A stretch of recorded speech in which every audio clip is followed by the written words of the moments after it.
কিন্তু একটা জায়গায় আমি কিন্তু ফেল করি। কোন জায়গায়? বাসায় কিন্তু অভিনয়টা করতে পারি না। যতবারই অভিনয় করতে যাই ততবারই ধরা পড়ি। ওইখানে আমার কোনো অভিনয় টেকে না। কারণ অভিনয় করতে গেলে ধরা পড়ে যাই। ও ভাবি ধরে ফেলে? হ্যাঁ একদম বস আমার। সে বস। ও বাসায় বস হচ্ছে আপনার হচ্ছে ভাবি। ম্যাজিক হার্বাল টুথপেস্ট প্রেজেন্টস দেখাও তোমার ম্যাজিক উইথ আশফাক নিপুণে। আজকে একজন ম্যাজিশিয়ান আছে আমার সাথে, অ্যাক্টিং এর ম্যাজিশিয়ান বলি আমরা তাকে। বাংলাদেশের একজন স্বনামধন্য অভিনেতা। আপনি তো 3 দশক ধরে অ্যাক্টিং করছেন না? জি 3 দশক ধরে অভিনয় করছেন। মানে আমি যখন ছোট্ট গেদা বাচ্চা তখন থেকে উনি অ্যাক্টিং করে যাচ্ছেন, এখনো করে যাচ্ছেন অ্যাক্টিং। ফজলুর রহমান বাবু, বাবু ভাই কেমন আছেন? জি ভালো আছেন? আপনাকে দেখলে সবসময় মনে হয় যে আপনি সবসময় খুব ভালো থাকেন। ওইটা কি অ্যাক্টিং নাকি সত্যি সত্যি ভালো থাকেন? না, সব সময় যে ভালো থাকি সেটা না, তবে ভালো আছে এটা তো বলতে হয় আসলে। ও সেজন্য বলার জন্য বলা। এটাও কিন্তু এক ধরনের অ্যাক্টিং। আচ্ছা আমাকে এটা বলেন, সেটা হচ্ছে আপনি যখন অভিনয় করেন তখন আপনি সবচেয়ে এনজয় করেন কোথায়? স্টেজে মানে মঞ্চে, নাকি সিনেমায়, নাকি বাসায়, কোনটা?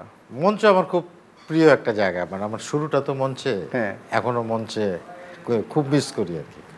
টেলিভিশন বা ফিল্ম এটাও খুব এনজয় করি, এবং কখনো কখনো পারিও একটু অভিনয় করতে। দর্শক যেহেতু পছন্দ করে, একটু না আপনি অনেকটুকুই পারেন। হ্যাঁ ডিরেক্টর যেহেতু আমাকে, তোমাদের মতো ডিরেক্টররা যখন আমাকে ডাকে, বুঝি না আমার অভিনয় হয়, কিন্তু একটা জায়গায় আমি কিন্তু ফেল করি। কোন জায়গায়? বাসায় কিন্তু অভিনয়টা করতে পারি না। যতবারই অভিনয় করতে যাই ততবারই ধরা পড়ি। আমি আমি আমি ওই জিনিসটাই জানতে চাচ্ছিলাম যে ধরেন ফজলুর রহমান বাবু, হ্যাঁ, এত স্বনামধন্য একজন অভিনেতা, আমি যদি ভাবির জায়গায় থাকতাম হাইপোথেটিক্যালি, আমি জীবন আপনাকে বিয়ে করতাম না।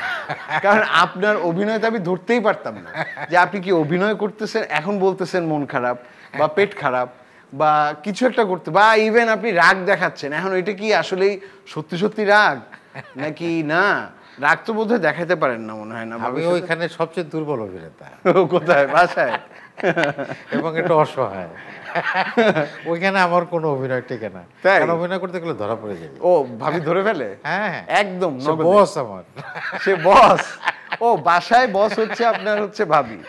এবং ওখানে তাহলে আপনি কিভাবে হ্যান্ডেল করেন? ধরেন এমন হইলো যে কিছু একটা করে ফেলছেন, মানে হয়তো কোনো একটা কাজ করার কথা আপনি করেন নাই, বা কিছু একটা বলে গেল সেটা আপনার করা হয় নাই, এখন হয়তো ভাবি আসছে এবং এটা হয়তো সেকেন্ড বা থার্ড টাইম মিস করছেন আপনি, তাহলে আপনি তখন মানে তাহলে কোন আপনার ম্যাজিকটা কি দেখান ওনাকে, নাকি ম্যাজিকই দেখান না? না, ম্যাজিক দেখাই না আসলে। আমি অলওয়েজ ডিফেন্সিভ খেলি আসলে। ও তাই? আমি কখনো অফেসে যাই না, অলওয়েজ ডিফেন্সিভ। মানে আপনি প্রথমে বলেন যে আই এম সরি, সরল স্বীকারোক্তি এবং সারেন্ডার।